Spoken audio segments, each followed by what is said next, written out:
Happy New Year. Yes, the new year is upon us, and it's that time when we all start to think about making change in our life and making a transformation. We start to think about our goals and what we want to accomplish and how we want to be.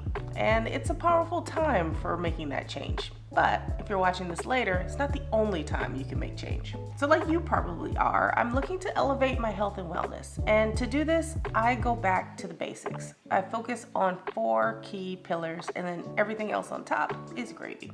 So I look at my mindset, my nutrition, focus on getting great sleep, as well as my exercise. So I'm gonna take you through each one of those, the importance of them, and what specifically I'm gonna do.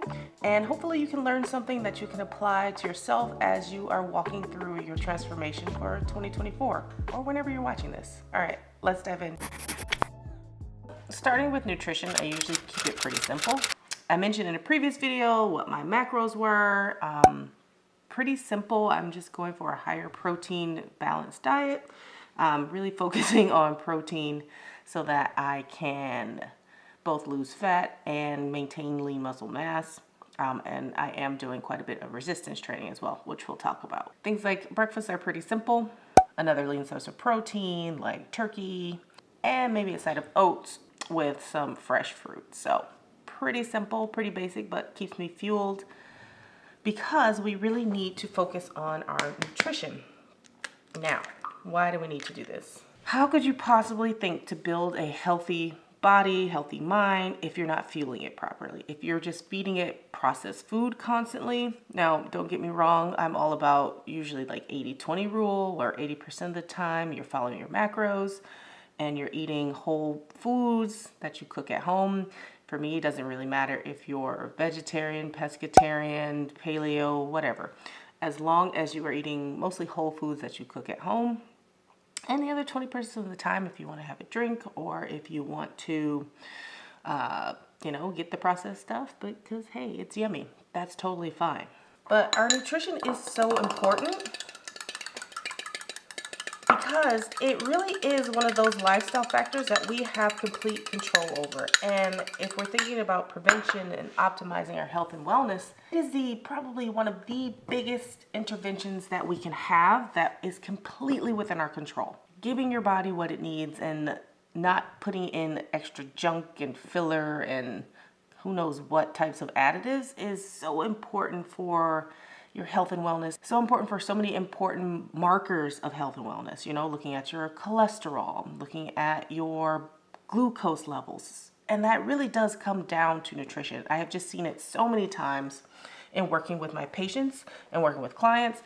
When they change their nutrition and when they go all in on a healthier type lifestyle, their numbers change, their values change, their risks of things like cardiovascular disease comes down, their insulin resistance comes down, they become more sensitive to insulin, they're better able to manage their glucose. And in doing that, they're able to show up for themselves, show up for their family, and really be present in their lives. They have enough energy to do the things that they want to do. And they're just really able to show up for themselves in a way that they really thought wasn't possible because, maybe they were so fatigued, or they just had a lot of joint pain, or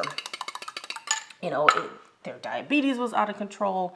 Focusing on your nutrition is just one of those basics that we can't avoid. With the proliferation of new weight loss drugs, the Ozempics, the Mounjaros, the semaglutide, GLP-1 medications, they have their place for sure, and I have prescribed them for some of my patients. But they are not the end-all be-all. You can't out-drug a bad diet.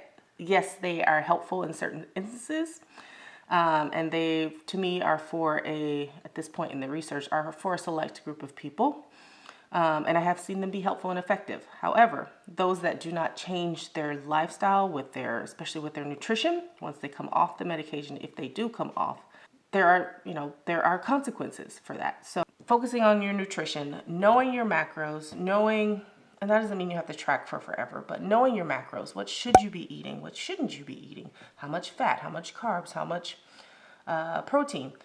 And it doesn't have to be for forever that you're tracking, but you at least have to get a baseline. You at least need to know like what you're actually intaking, right? That way, how else could you make positive change? So getting control of your nutrition is really, really one of the cornerstones of elevating your health and wellness. And unfortunately, it's really unavoidable. It's not sexy. A lot of people don't want to talk about it. If you're not used to these types of things or tracking or even knowing what your values are, it can seem daunting to have to now track these things. But I promise it's pretty simple, and once you get the hang of it, it's not as scary as it seems to be. And again, it doesn't have to be for forever. If you find out that you love it, great, keep doing it. If not, once you know kind of where you should be and what portion sizes look like and what's actually appropriate for you and your body, then you can stop doing it. And that's totally fine. But again, if you're looking to elevate your health and wellness and haven't done this before, it's a great place to start. If this is something you feel like you need help with because it can be a little bit overwhelming, this is something that I do inside of my coaching program, the Better Health Blueprint. Inside that program, we focus on your nutrition, your exercise, your mindset, as well as troubleshooting your sleep. Not only do I help you figure out what your macros should be, I help you adjust them along the way. I help you figure out what you should be eating, how you should be exercising. We talk about all these things, but then we take it a little bit deeper with some personalized testing. So we look at your labs and see actually what your body needs. And then we kind of build on from there so that you have the tools to take control of your health and wellness. Because for me as a naturopathic doctor, that's what it's all about. It's doctor as teacher. It's important for me to equip you with the tools that you need to continue to be healthy, continue to optimize your health, no matter what the situation is and how things change in your life, because life is going to life and things are going to continue to change.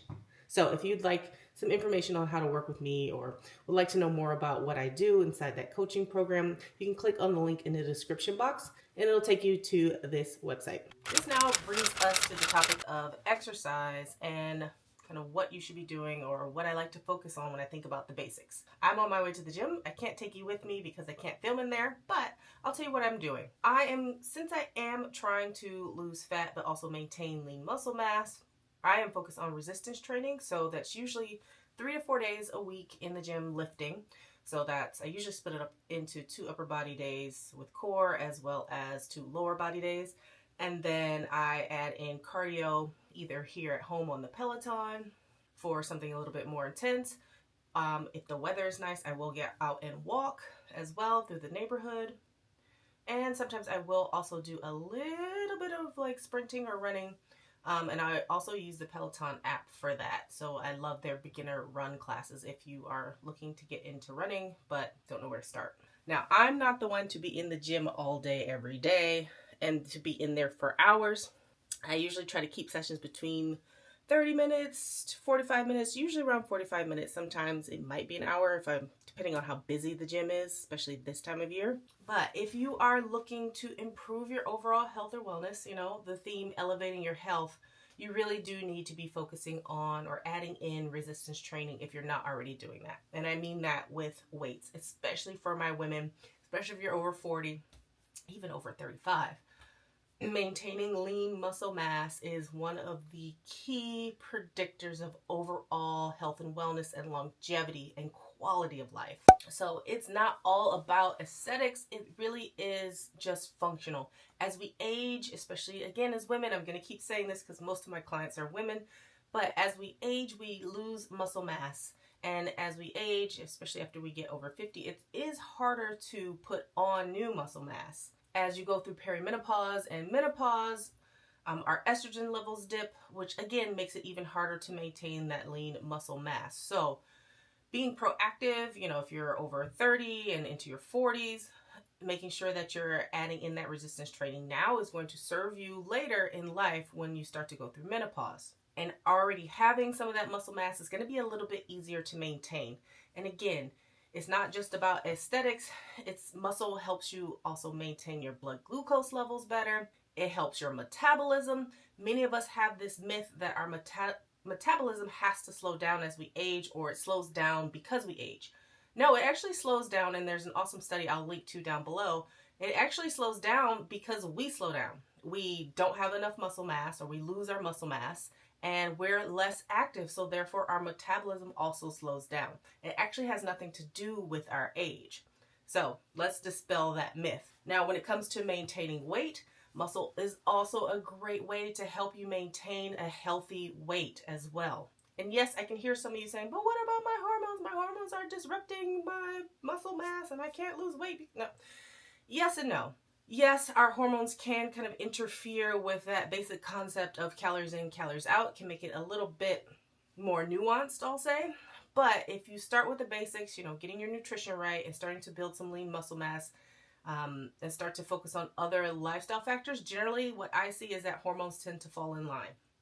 We may need to do a few tweaks as far as herbs and supplements, or you may even need to talk to your doctor about some medication. But usually if you can get your nutrition in line, if you can get your exercise in line, start building that lean muscle mass, the rest generally follows as well. But let's head to the gym.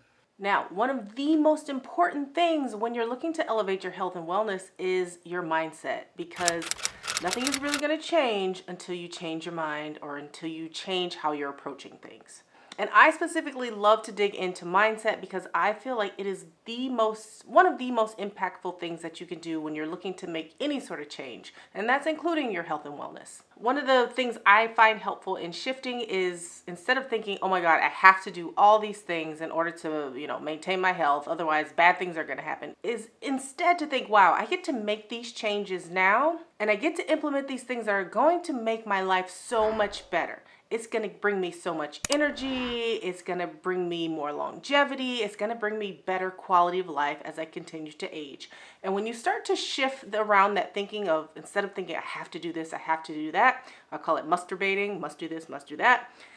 Instead, when you think about, wow, I get to do this, I get to exercise, I get to move my body, I get to eat healthier foods. When you're able to shift in that way and shift your mindset, shift the way you're thinking about things, that's when it becomes a whole heck of a lot easier. And that's also where you begin to find the joy in these steps and the joy in doing the everyday things. Maybe you'll never find your true bliss in meal prepping, but you'll start to enjoy the process. You become more present while you're chopping your vegetables. It's those little types of things that really start to add up. And some of the ways that I like to get there in working with mindset is, of course, meditation.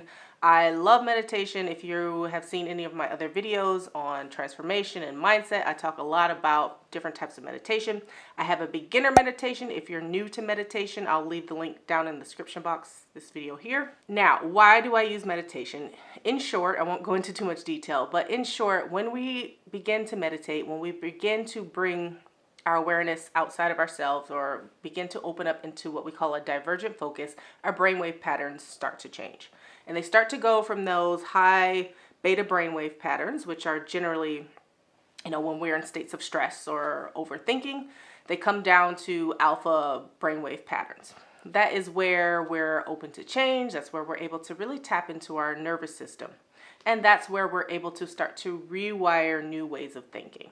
So of course, this is going to really help you when you're trying to make change and you're trying to evolve your health and wellness. Because most of us need to do different things than what we did to get to where we are right now, right? Of course, there are other ways to work with your mindset. There is journaling, things like a gratitude practice, even things like yoga, especially when you're focusing on your breath, which leads me into different types of breath work. There are a ton of different options. I do have videos about a number of those. Again, I'll leave the link in the description box below. The most important thing is that you find something that works for you, and you actually find something and stick with it for a period of time. Give it some time to get into your daily routine. Give it time for you to actually see the benefits. Give yourself time to see what happens.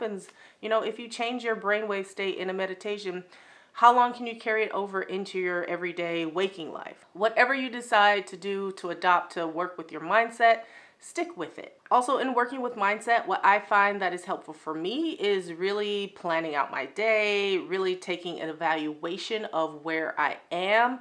How much time am I spending scrolling? How much time am I sleeping, playing video games, doing other things that are not really helping me relax, like scrolling Instagram or TikTok. This is where self-reflection becomes important and really taking stock, getting a baseline of where you are, and then creating yourself a plan to get to where you want to be. And that usually involves helping to schedule out your day or schedule out your week or your month or even your year. When you're able to actually see how much time you have and how much time you're spending doing things that aren't really serving you, a lot of times it's easier to make that mindset shift to say, oh, I do have time to exercise, because we're all busy. We all have a million things to do, but your health and wellness is important. And you're watching this video probably because you want to elevate your health and wellness. So you've got to do something different than what you're doing if what you have been doing isn't working. I do have a video about how to plan out your day, how to take that assessment. I'll leave it in the link down in the description box below. And the next thing we need to talk about is your sleep, because if you are not sleeping, you are doing yourself so much damage, and it is so bad for your overall health.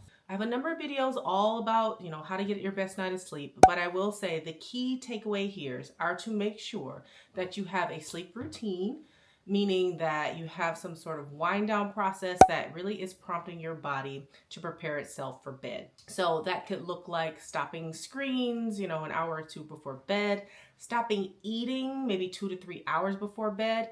Going to bed on a full stomach can really impact how you go through, or whether or not you go through, the different stages and cycles of sleep, because you don't want to be digesting when you're supposed to be rebuilding your body and whatnot. Again, you want to make sure you're avoiding the screen so that you're not getting too much of the blue light. The blue light blocks melatonin. Melatonin is that hormone that tells us, hey, it's time to go to sleep. And also you want to start to prep your body and your brain for bed by, getting rid of the screens, maybe instead reading a book, wearing some blue light blocking glasses if you must do some work, because hey, again, life is gonna life and we all have responsibilities that we do have to take care of. You want to make sure you have good sleep hygiene, as in like your room is as dark as possible. If you need to invest in blackout curtains, that's always a great option, or wearing an eye mask at night.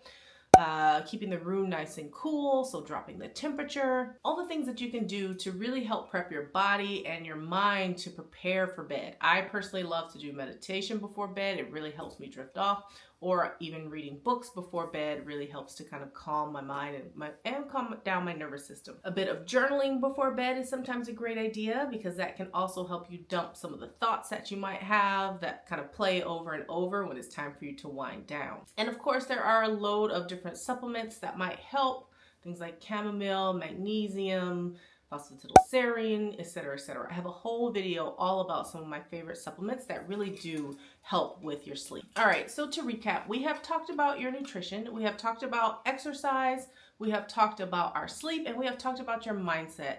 I really hope that this helps you elevate your health in the new year, or whenever you're watching this.